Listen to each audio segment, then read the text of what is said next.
कहा तो अर्जुन को निमित्त बनाकर है, लेकिन कहा है हमारे और आपके लिए, हमारे और आपके कल्याण के लिए। It is said to Arjuna, but Arjuna is made just an instrument, so he can teach the same thing to us. देश की आजादी के लिए लड़ाई लड़ने में हमने अपने आप को समर्पण कर दिया था और देश आजाद हो गया, तब मैंने गीता के प्रचार के लिए अपने आप को समर्पण कर दिया। After the country got the freedom, then I gave myself for the Gita.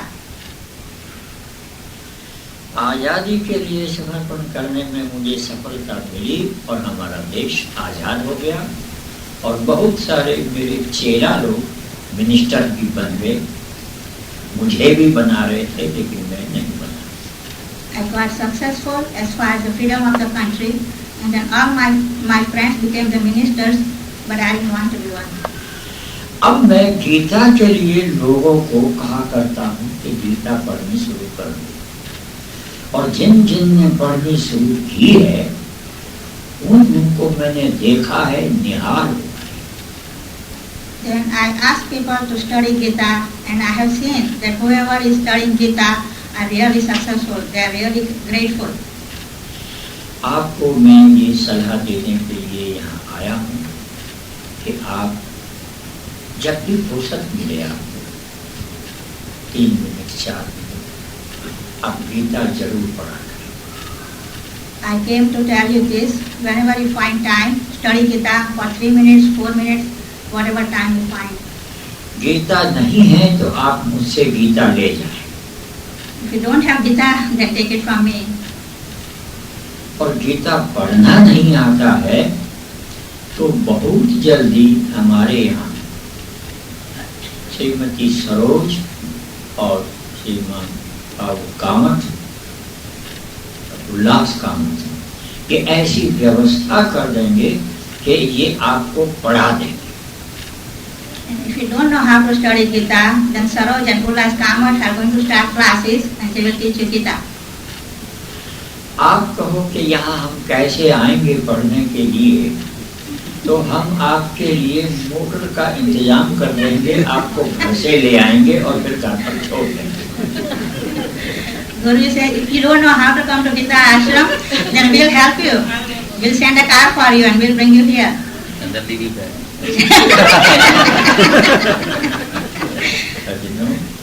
ये सम्मेलन इसीलिए बुलाया गया है कि सभी बच्चों को, केवल हिंदुस्तानी बच्चों को नहीं, चाहे वो किसी देश के, मेरा देश एक ही है। कई लोग मुझे कहते गए कि आप विदेशों में इतने बाहर क्यों घूमते हो। मैं उनको कहता हूँ कि मेरा विदेश कोई है ही नहीं, सभी मेरा देश ही, जहाँ बैठता हूँ मेरा देश। This conference is not just for the Indian children, but for the all children. When people ask me why do you go to foreign country, I tell them nothing is foreign to me. Gita उनके लिए है जिनको सच्ची शांति चाहिए। Gita is for those who want the true peace. Gita उनके लिए है जो राक्षस ना छोड़ के और एक अच्छा इंसान बनना चाहते हैं। Gita is for those who wants to avoid the demonic qualities and go toward divine qualities. Gita उनके लिए है जो इंसानियत से भी ऊंचे उठ करके देवता बनना चाहते हैं। Gita is for those who want to go from humanity to divinity. पर सही बात तो ये है कि गीता उन भाग्यशालियों के लिए है जो अपने फूटे हुए भाग को अच्छा बना करके स्वयं भगवान का स्वरूप बनना चाहते हैं। Gita is for those, the lucky ones, who wants to reach divinity, go further from their luck, whatever they have. कई लोग कहते हैं हम गीता नहीं पढ़ेंगे। Some people say we don't want to study Gita. मुझे उनकी बात सुनकर के बड़ी खुशी होती है कि गीता का नाम तो लेने लगे। I am so happy even by saying that they are uttering the word Gita. तो सज्जनों, ये जो सम्मेलन अभी बुलाया है, इसका 2 दिन सेशन होगा, कल और परसों। मैं ये चाहूँगा कि आप लोग इसमें आकर के और यहाँ आए हुए विद्वानों के विचार सुनेंगे और गीता को सर्व संसार के लिए प्रकाश देने वाली जो गीता है, उनको हम लोगों के सामने किस प्रकार से रखें जिससे बुद्धिहीन लोग भी उसके ज्ञान में और प्रकाश में आकर अपना कल्याण कर सकें। Conference is going to be held today and tomorrow, so you can come and hear all the discussions from all the scholars and bring yourself a little bit forward to divinity. बच्चों में गीता के प्रति प्रेम कैसे हो? How do you love your children? How children love Gita? बूढ़ों में गीता के प्रति प्रेम कैसे हो? How the old people love Gita? विद्वानों में गीता के प्रति प्रेम कैसे हो? How the scholar love Gita? और नास्तिकों में भी गीता के प्रति प्रेम कैसे हो, इस पर हमें यहाँ कॉन्फ्रेंस में विचार करना है। Here we come and think, even the people who don't have faith in religion, how they can come and have the faith in Gita. और हम इस गीता माता की सेवा किस प्रकार कर सकें, इस पर भी हमको कॉन्फ्रेंस में विचार करना है। And we are going to think about how we serve our Mother Gita. अभी इस पिछले मंथ में एक महात्मा के पास मिल गया, उन्होंने बड़ी अच्छी गीता लिखी। मैंने कहा महाराज, मैंने संकल्प किया है अच्छी गीता लिखने वाले को 1 लाख रुपया इनाम कर दूंगा। मैं चाहता हूँ कि आप वो मेरी तुच्छ भेंट स्वीकार कर लें। महात्मा जी ने कहा इस 1 लाख रुपये से आप और गीता का प्रचार लोगों में करो, मैं 1 लाख रुपया नहीं दूंगा क्योंकि मैं संत हूँ, मैंने पैसा छूना बंद कर दिया है। उन्होंने लिया नहीं, मैं उदास होकर वापस आ गया। I went to one son who has written Gita and I offered him lakhs of rupees, but he said, I don't want these rupees, please take it back.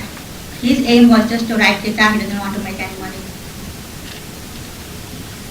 तो इस गीता को कैसे पढ़ना चाहिए, किस रोग के अंदर किस प्रकार पाठ करने से रोग से मुक्ति हो जाती है और किस कष्ट में इसके पढ़ने से कष्ट से मुक्ति हो जाती है, ये सब गीता के अंदर है।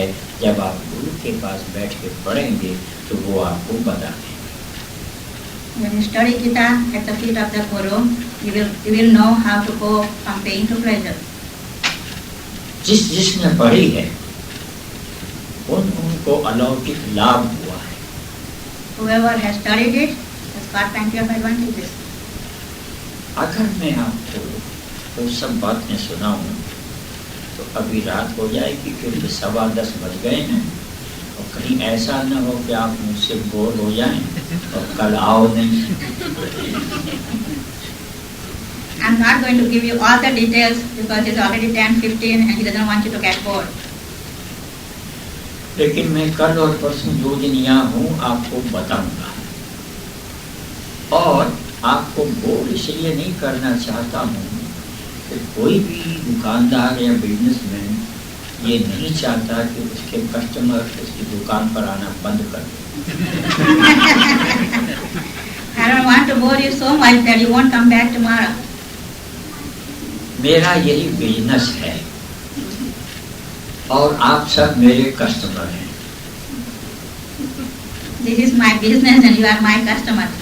मेरा कस्टमर का अर्थ ये है कि जिनके आने से मेरा कष्ट मर जाए।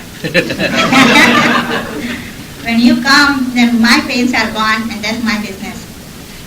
तो आप लोग आते रहेंगे तो मैं समझूंगा मेरा कष्ट मर गया।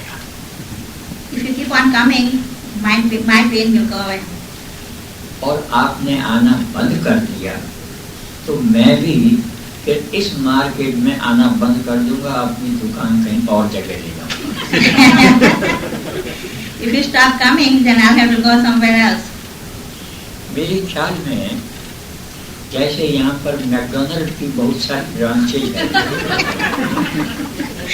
मेरे भी इस गीता की ब्रांचेज सारे संसार में और ऑफ द वर्ल्ड है, और भी मैं इसकी ब्रांचेज खोलना चाहता हूँ और आपको चाहता हूँ कि आप भी मेरे इस बिजनेस में पार्टनर बन जाएं। आपकी बड़ी कृपा।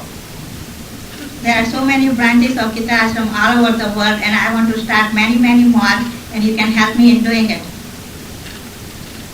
मुझे अच्छे पार्टनर्स की आवश्यकता है। I need the good partners. और जो पार्टनर बन जाएगा उसको इतना अधिक प्रॉफिट होगा कि वो इस लोक में और परलोक में भी कभी गरीबी महसूस नहीं करेगा। Whoever is going to be my partner is not going to be poor again. तो ये गीता ज्ञान का भंडार है और गीता रत्नों का भंडार है। Gita is the storehouse of knowledge, diamonds full of knowledge. जिसको जितना लेना चाहे। फिर एक बात और है, ये गीता वो दूरबीन है, दूरबीन समझते हो? ये गीता वो दूरबीन है जिससे आप परमात्मा को देख सकते हैं। Gita is the one instrument through which you can see God.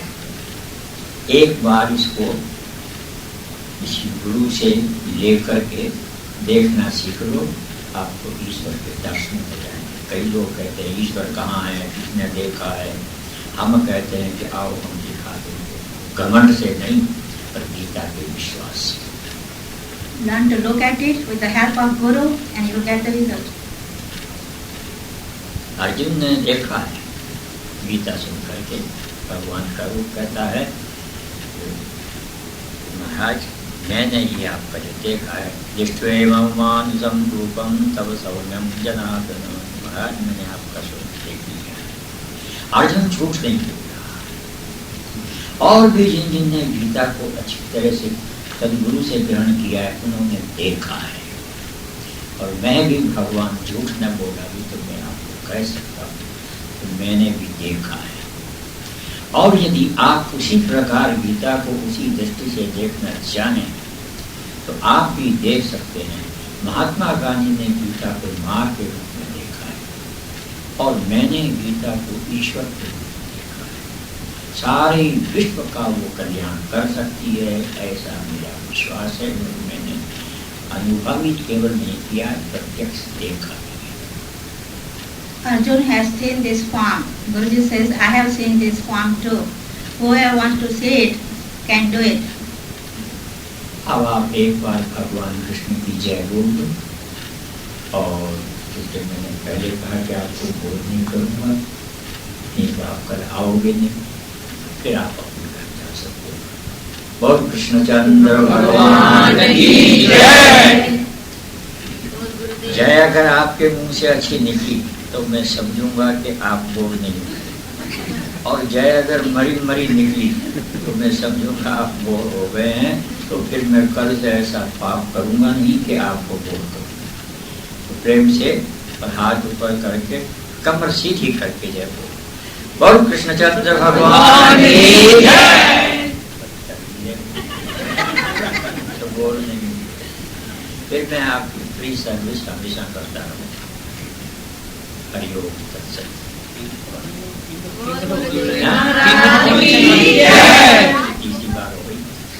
तीसरी बार वो कमर से जी करो। और देखो हमारे मथुरा में तो चौबे होते ना, चौबे के होते चौबन। एक चौबन जब झगड़ा करती थी अकेली बोलती थी, सारी गली बोलती थी। आप इतने सारे यहाँ बैठे हो, मुझे पता है देवियाँ जब घर में बोलती है तो सारा घर हिलता है, पर यहाँ से नहीं बोलती। एक घर वाली ने कहा मैं तो स्वामी जी बोलती नहीं हूँ, तो छठ घर वाले ने कहा स्वामी जी मुझसे पूछो। तो आप प्रेम से कमर से जी करके जय बोलो। बोल कृष्णचंद्र भगवान की जय।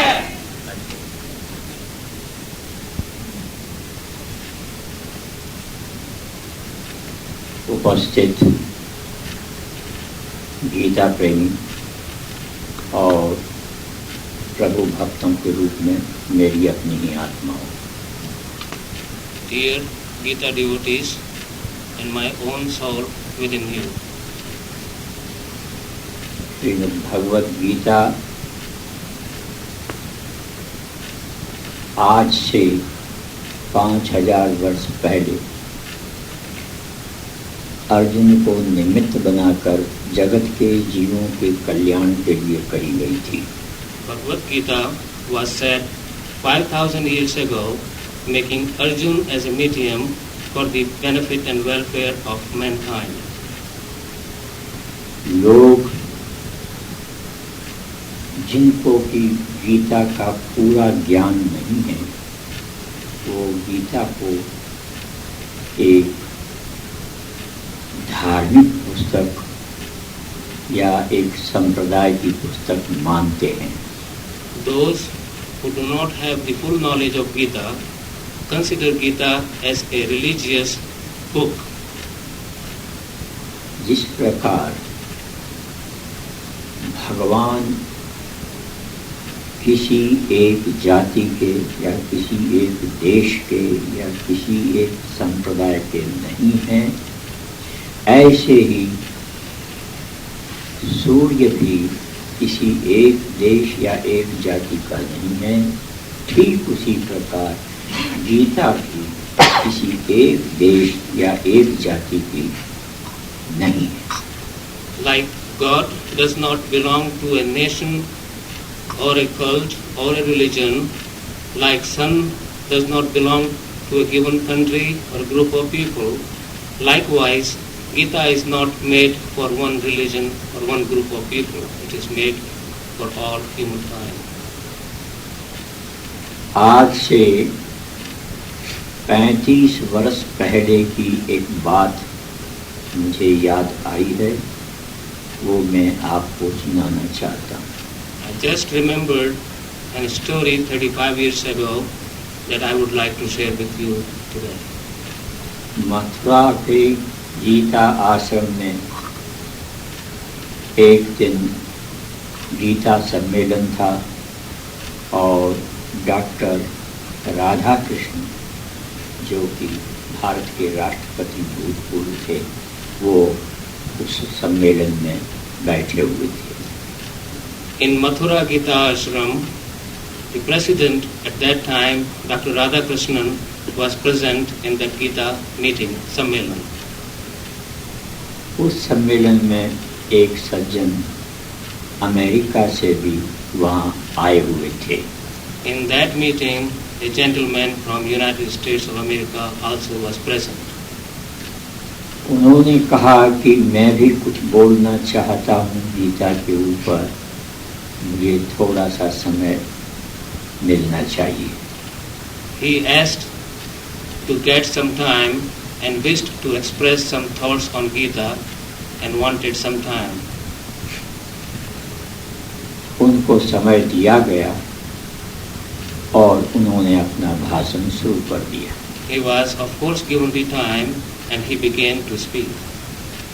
भाषण में उन्होंने कहा कि गीता कर्म का उपदेश करती है, कर्म करना सिखाती है, लेकिन गीता के इस कर्म के उपदेश को हम अमेरिका वाले अच्छी तरह से मानते हैं और हमारा विश्वास है कर्म के करने में।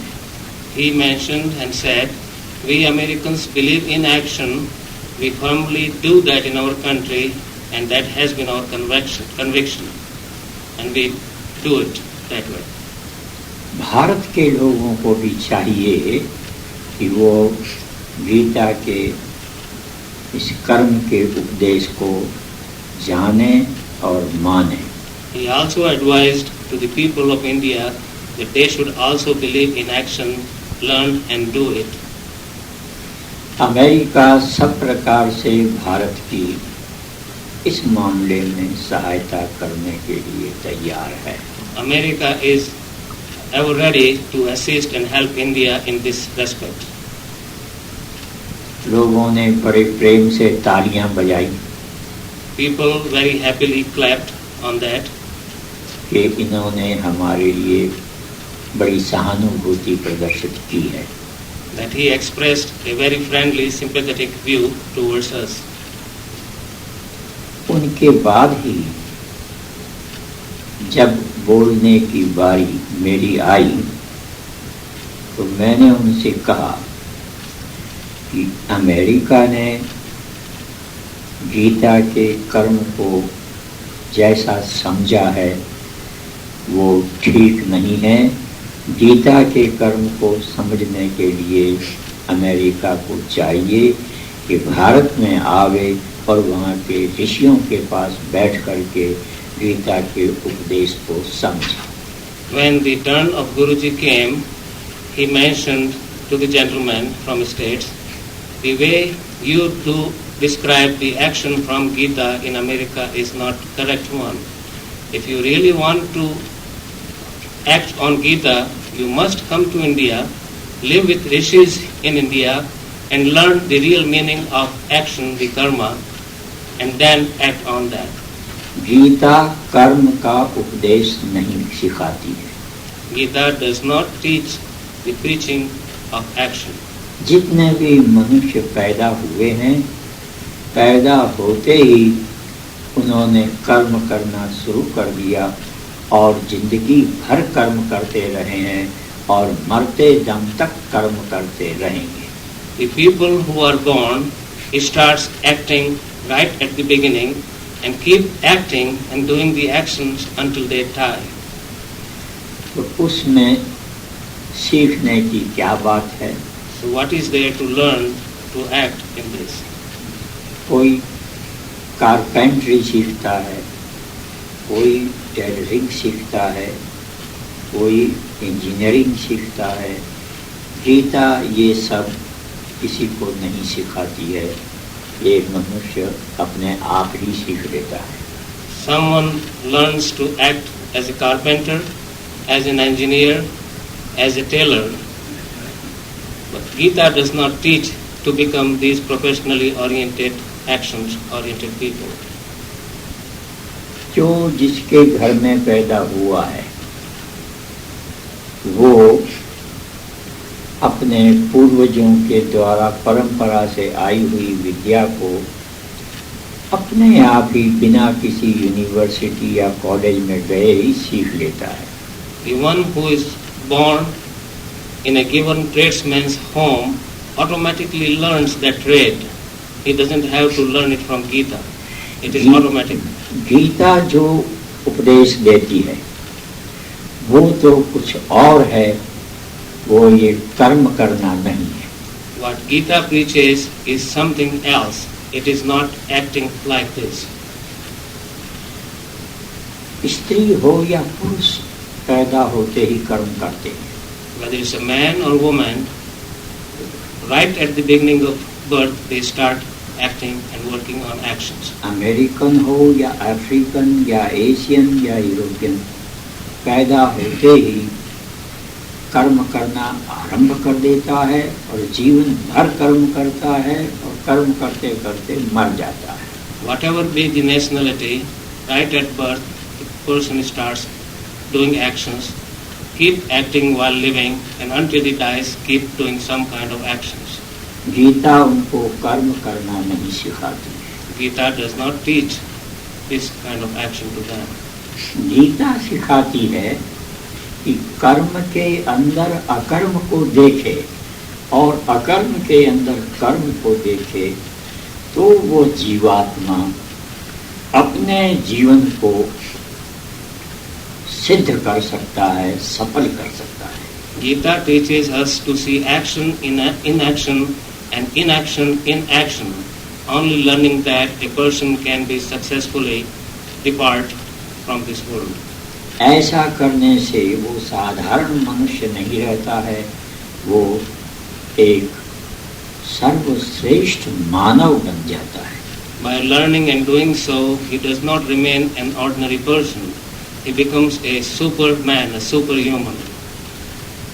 कर्म के अंदर अकर्म देखना और अकर्म के अंदर कर्म को देखना, ये न तो किसी स्कूल में या कॉलेज में या यूनिवर्सिटी में सिखाया जाता है और न ही किसी कोर्स की किताब में ये सब्जेक्ट है। To see the action in inaction and inaction in action is not taught in any school or university. It has to be learned by the Guru. Gita इस ज्ञान को इसलिए सिखाती है कि इसको जानने के बाद ये जीवात्मा ही परमात्मा बन जाता है। The Gita teaches this knowledge, and after learning this, a human becomes godly. जिस प्रकार डॉक्टरी पढ़ के डॉक्टर बन जाता है आदमी और साइंस पढ़ के साइंटिस्ट बन जाता है और आर्ट सीख के आर्टिस्ट बन जाता है, ऐसे ही इस ब्रह्म विद्या को सीख करके जीवात्मा ब्रह्मात्मा बन जाता है। While learning medicine, a person becomes a doctor. Learning engineering, he becomes an engineer.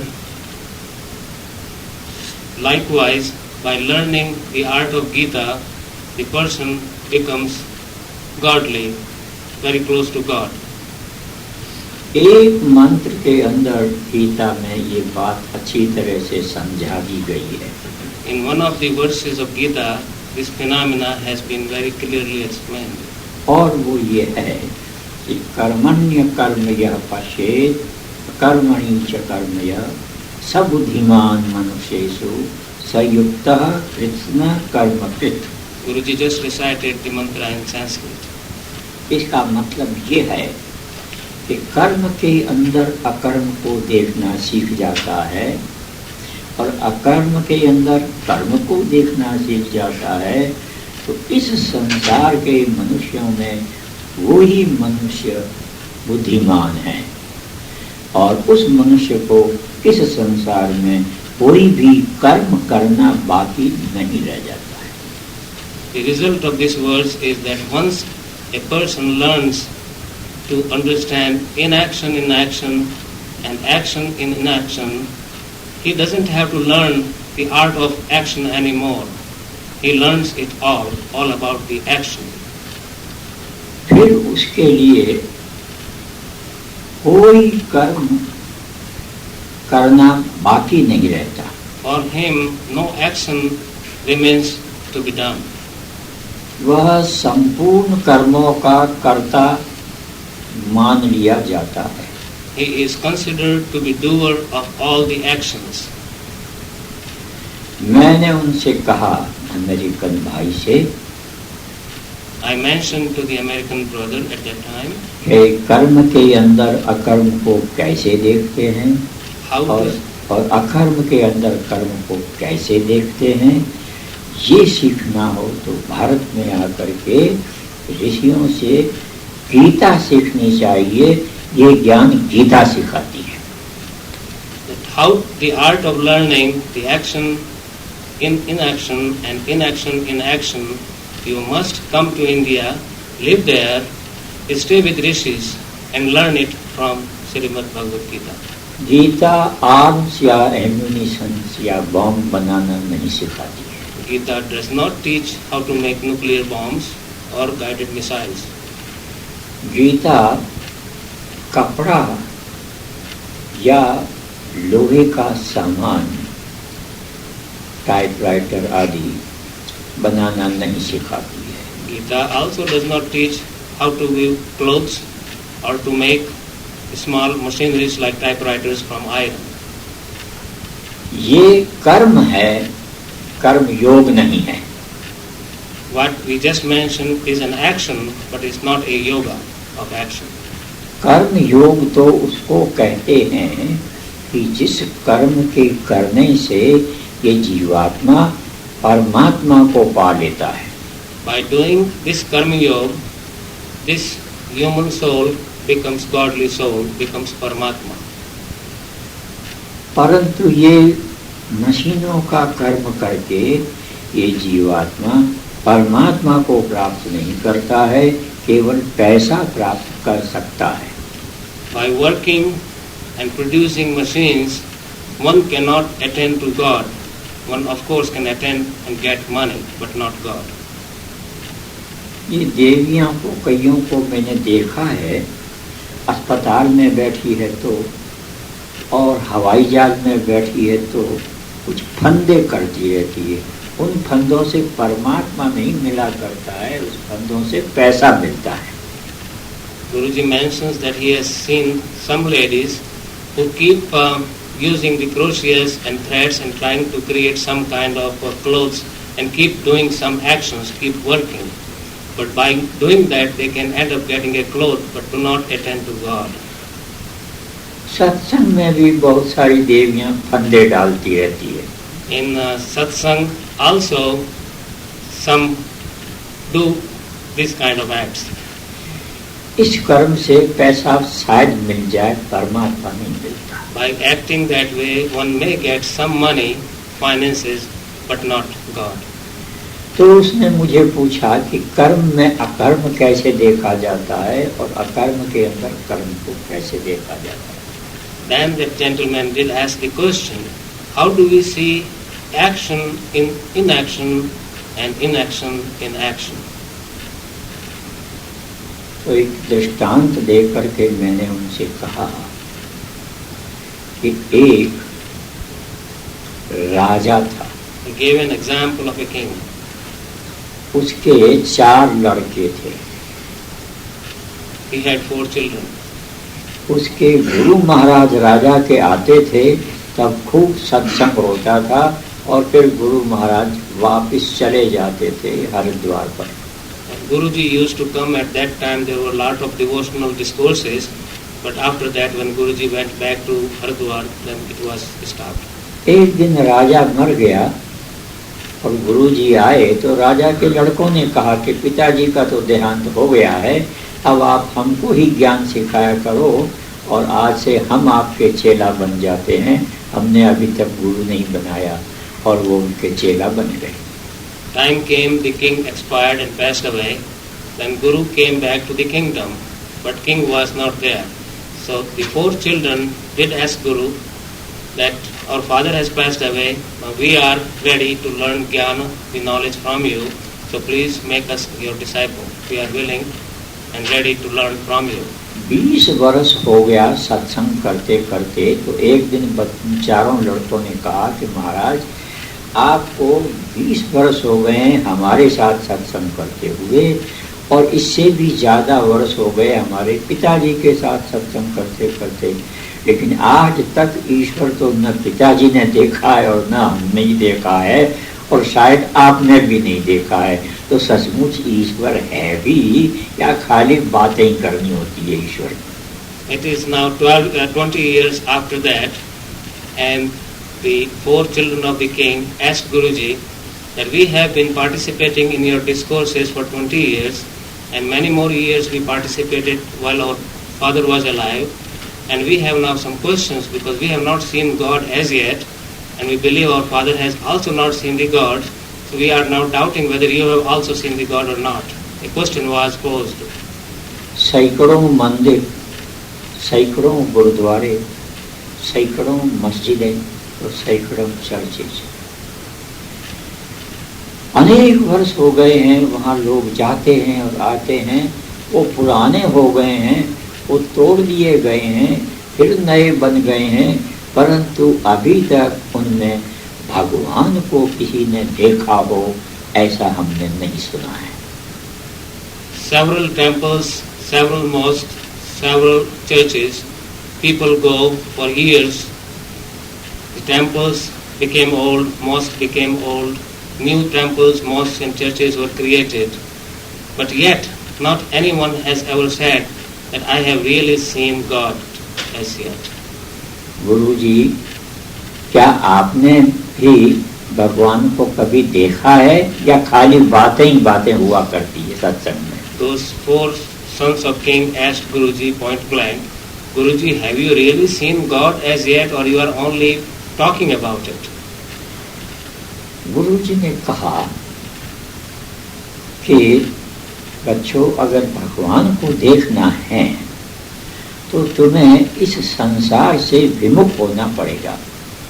जिनका मुख संसार के विषय भोगों की तरफ है वो भगवान को नहीं देख सकते, और जिनका मन भगवान को देखने को करता है तो उनको अपना मुख संसार के विषय भोगों से मोड़ना चाहिए, तो भगवान के दर्शन हो सकते हैं।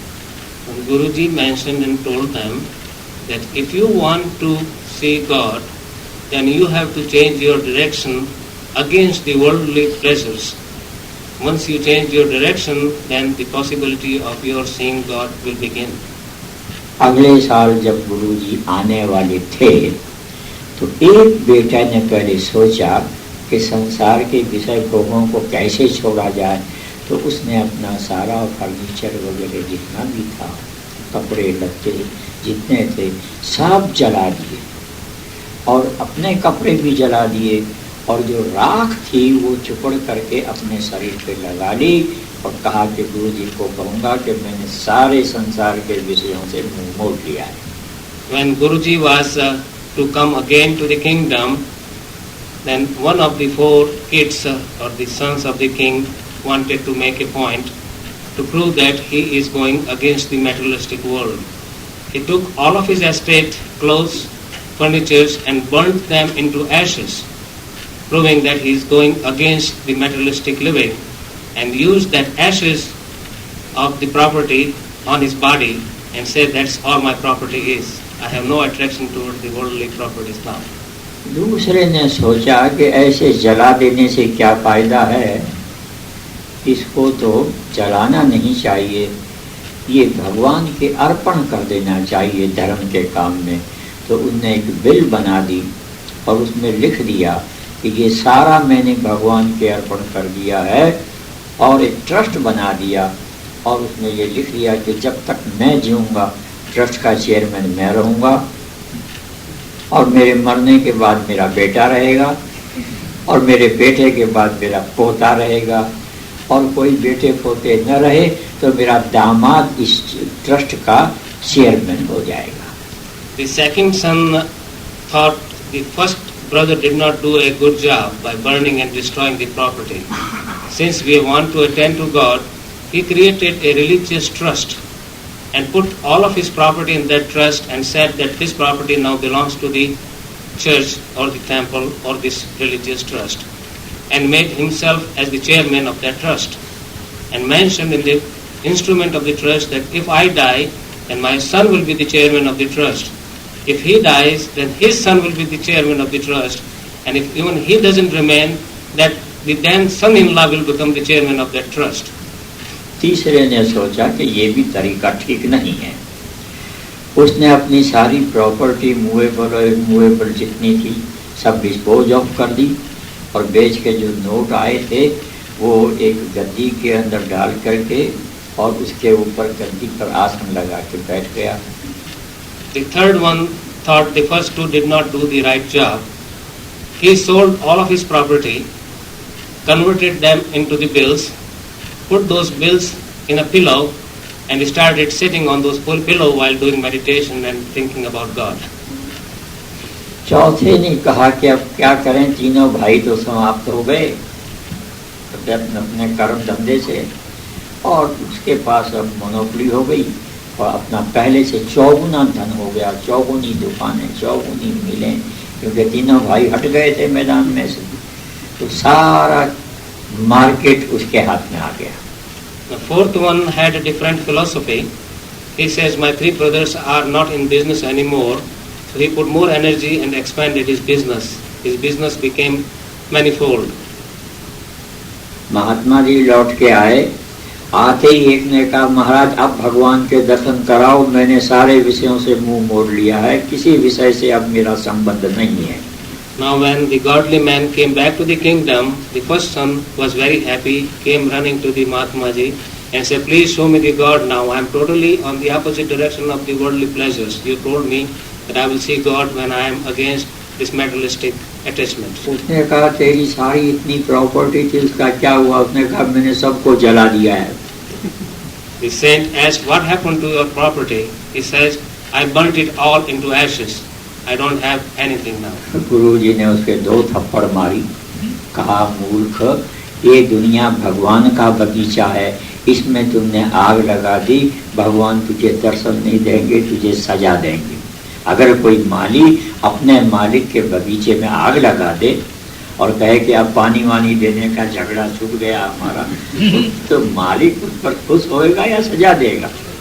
The saint was very mad and gave this person 2 slaps on his face. He says, the property really belonged to the God. Who are you or who were you to destroy it? It was like a garden of God and you have destroyed that garden. Do you think the God will be happy to learn that you have destroyed his garden? God will never give you the darshana. You will never see God now. दूसरा बड़ा खुश हुआ, गुरुजी ये बड़ा पागल है, मैंने पहले ही कहा ऐसा मत करो, इसने मूर्खता करी, मुझे भगवान के दर्शन कराओ, मैंने सब विषय छोड़ दिए हैं। तो बोला कैसे छोड़ा? तो उसने निकाल के वो जो बिल बनाई थी वो दे दी कि देखो मैंने सब भगवान के अर्पण कर दिया है, अब मेरी कोई प्रॉपर्टी नहीं है, ट्रस्ट बना दिया है। तो गुरु ने कहा कैसा ट्रस्ट बनाया, इसका चेयरमैन कौन है? बोला चेयरमैन मैं रहूँगा। और तू मर गया तो? बोला मेरा बेटा। तो बोला कि 4 थप्पड़ लगाई कि बेवकूफ, ऐसा ट्रस्ट तो ये जितने बैठे हैं सबने बना के रखा है कि हमारे मरने के बाद हमारा माल हमारे बेटे का, बेटा मर जाए तो पोते का, तो ये तो सबने किया हुआ अर्पण। तो धोखा दे रहा है भगवान को, अपने को और जनता को।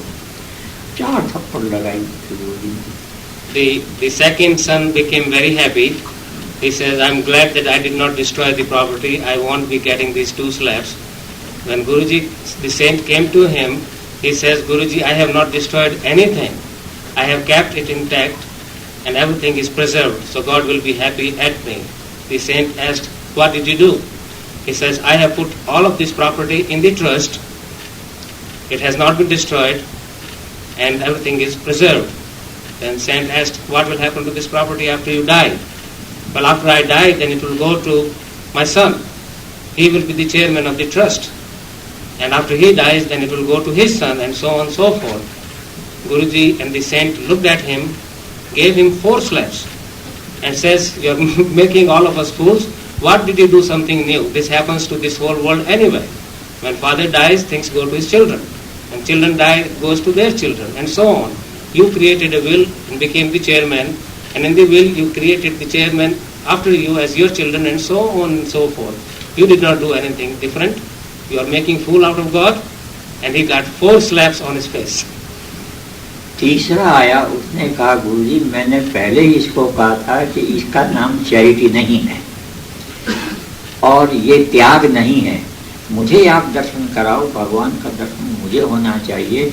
मैंने न तो जलाया है और न ही मैंने बेटे के नाम से विल करी है, मैंने तो सब डिस्पोज ऑफ कर दिया। The third son said to Guru and the saint, I told these 2 brothers of mine that they are doing mistakes. First one burnt into ashes, that was a mistake. I told him that. And the second one, when he put the property in his trust, I told him that also it is not right. And as such, I did not create the trust. And I am glad that I did not after seeing their situation. What I have done is that I have converted all of my property and trust into the money bills. गुरु जी ने कहा सब बेच दिया, तो वो पैसा कहाँ रखा है तुमने? उसने कहा मैंने इस गद्दी में सिलवा के रख दिया है, कभी तीर्थ करूंगा तो काम आवेगा। The saint asked, what did you do with all the money after that you got after selling all the property? He says, I converted that into money bills, put that in the pillow, and I am sitting on it, so it cannot be lost. And whenever I go on pilgrimage, I will use this money. It will be very handy at that time. गुरु जी ने उसके 8 थप्पड़ लगाए। कहा मूर्ख, पहले तेरा जो मकान था तो उस मकान में 100 आदमी आके बैठते थे, अब तुमने सारा बेच करके पूरी पर अकेला आसन लगा के बैठ गया है, तो भगवान दर्शन तुझे नहीं देंगे। That third brother was rewarded with 8 slaps on his face, being told that before you had a big home, about 100 people used to come and sit there. Now you sold that home and other property. Only you are sitting on that alone as a selfish person. he did not do it right either. जब चौथा आया उसने कहा महाराज मैंने न तो जलाया है, न मैंने विल करी है और न मैंने बेचा है। When the saint went to the fourth brother, he says, Gurudev, neither I have burnt my property, nor have I created the trust, nor I have sold my property and converted into money bills. मैंने मेरी तो जितनी कमाई होती है वो सब की सब संसार के गरीब बच्चों के लिए, बीमारों के लिए, विधवा स्त्रियों के लिए मैंने अर्पण कर दी है। मैं अपने लिए केवल 2 रोटी खाता हूँ बस, बाकी मेरा कुछ नहीं। I am working as hard as before. My business has grown. I use most of my income donating into hospitals, temples, churches, and the needy people. All I keep for me is enough for me to eat and live on. तो अनाथों और दुखियों के लिए मेरा सारा धन मैंने अर्पण कर दिया है, तो मेरे पास अब कुछ भी नहीं है, ऐसा उसने कहा। तब गुरुजी ने उसको अपनी छाती से लगा लिया।